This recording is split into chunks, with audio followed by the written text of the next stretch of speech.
Yes, sir, Mr. Drysdale. I finally took your advice and put some of my money in stock. How's that goat milk, Ellie? Just fine, Pa. It sure is a dandy pen, Mr. Drysdale. Yeah, good stout fence around the outside. Of course, that one across the middle ain't so much. Bulls already jumped it twice and ain't even mating season.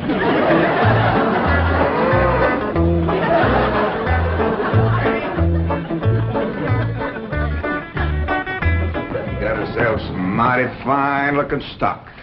Of course, they need a little fattening up. Mr. Drysdale happy to see him? Granny, he was so happy he couldn't talk. He just kind of hung on a fence and made little gurgling noises in his throat. Well, that poor man has some joy coming to him. I'm glad to be able to help him to forget his trouble for a spell. Here's the goat's milk, Granny. Oh, good, Ellie. Now, you run that right over to Mrs. Drysdale. That sobering up mare smarts considerable unless you follow it up with fresh goat's milk. Ellie, Mr. Drysdale ever find his tongue? Yeah, Pa. Whilst I was milking the goat, I heard him kind of mumbling like he was giving thanks. He says, "Oh, what have I done to deserve this?" Lord love him. Ain't that pitiful? Oh, hurry, child, now hurry. You know, Granny, it gives a person a mighty good feeling to help a neighbor. You betcha. And he needs us, because his wife's kin ain't no help. Who's that? That high and mighty Mr. Butler, that's who came to the door when Ellie and me took the mash over. Wouldn't let us see Miss Drysdale. Well, now, you can't hardly blame him for not wanting folks to see it. Uncle Jed, the bull jumped that little fence again, so I tied him back over on his side. Where's Mr. Drysdale? I asked him to come in for some coffee. It was the funniest thing what happened to him. You know how he was hanging on the fence of the stock pen, kind of gurgling and mumbling happy-like? Yeah.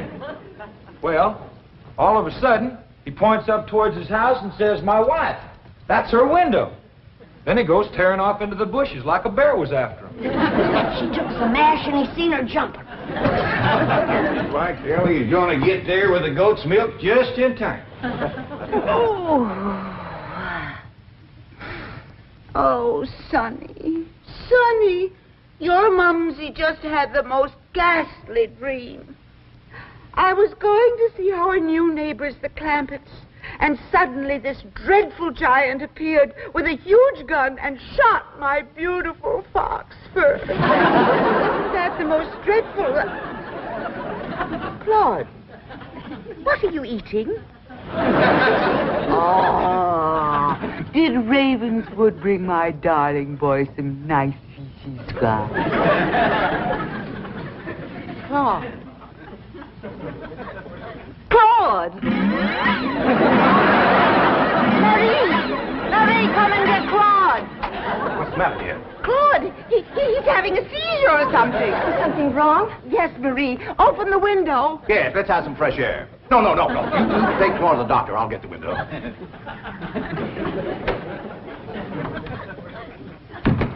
Well, darling, how do you feel? Dreadful. My nerves are shattered. Open the window, dear. Well, it might not be good for you, Margaret. Oh, don't be silly, Milburn. I need oxygen. Besides, I adore the fragrance of that jasmine that grows on the fence of that tennis court next door. Now, open the window. All right, dear, but first I have a surprise. Surprise? Don't move. I'll be right back. Granny, that there butler fellow wouldn't let me through that door again. And he wouldn't take this milk, neither. Why not? He said he wouldn't touch nothing more from us without it was sterilized. What's sterilized? Oh, we had that in school once. That means soaked in alcohol. Alcohol? Appears to me like Mr. Drysdale's got two drinkers on his hands. Mrs. Drysdale must be in terrible shape. Fighting me. Scratching and clawing people and everything. How do you know? I heard her yelling and screaming clean from upstairs. She says, "Marie, come and get Claude." Sure enough, pretty soon, this poor girl come a-running down yelling, "Take me to the doctor. I got Claude." Family or no family, that woman needs help, and by thunder, she's gonna get it.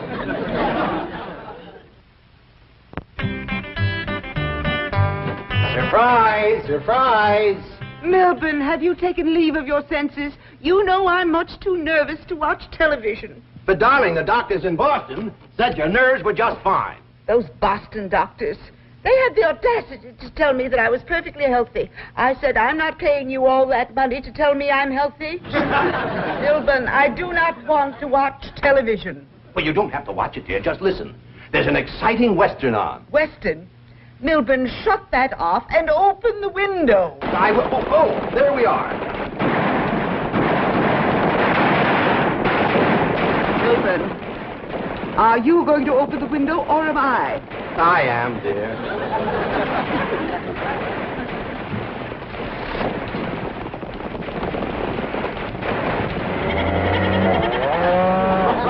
There, you see, the cattlemen and the sheepmen are fighting it out. If you won't turn it off, I will. Oh, dear, I do admit that's a very old plot, but I'm sure we can get something better.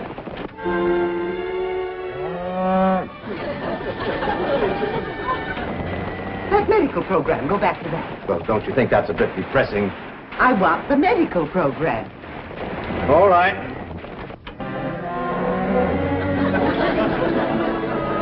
Milburn, I still hear the cattle and the goats. Yes, you see, this is the latest thing in television program. A medical western. Medical Western? Yes, I think it's called Sagebrush Surgeon. That's the window he pointed to right there. I've got to get some fresh goat's milk up to that woman some way. I could shinny up the tree and climb right in that window. Oh, Jethro, it ain't fitting for a man to be in a woman's bedroom. How about me? No, Ellie. You're too young to handle somebody wrestling in the grip of old John Barleycorn. I got to get up there and have a goat handy to milk ever so often. I think I got it figured out, Granny. What? I'll get a rope, throw it over that limb, hoist you up to the window. Jethro, you get that Mr. Butler away from the front door. Then, Ellie, you take a nanny goat, lead it upstairs to her room for Granny. All right, Paul. But that little goat ain't gonna do nothing unless it's got that little chicken sitting on his back. That's all right. Raw egg ain't gonna do Mrs. Drysdale a bit of harm.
Margaret, what are you doing? Packing. I'm leaving immediately. Oh, don't leave me. I love you.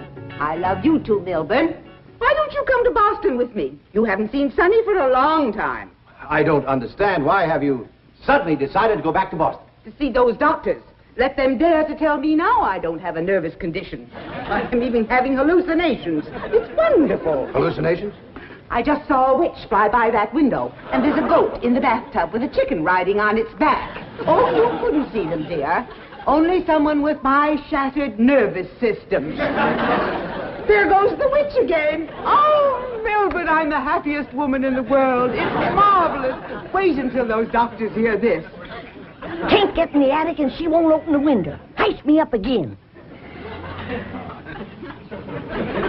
Here, Milburn. Let's have a vitamin toast to my coming triumph.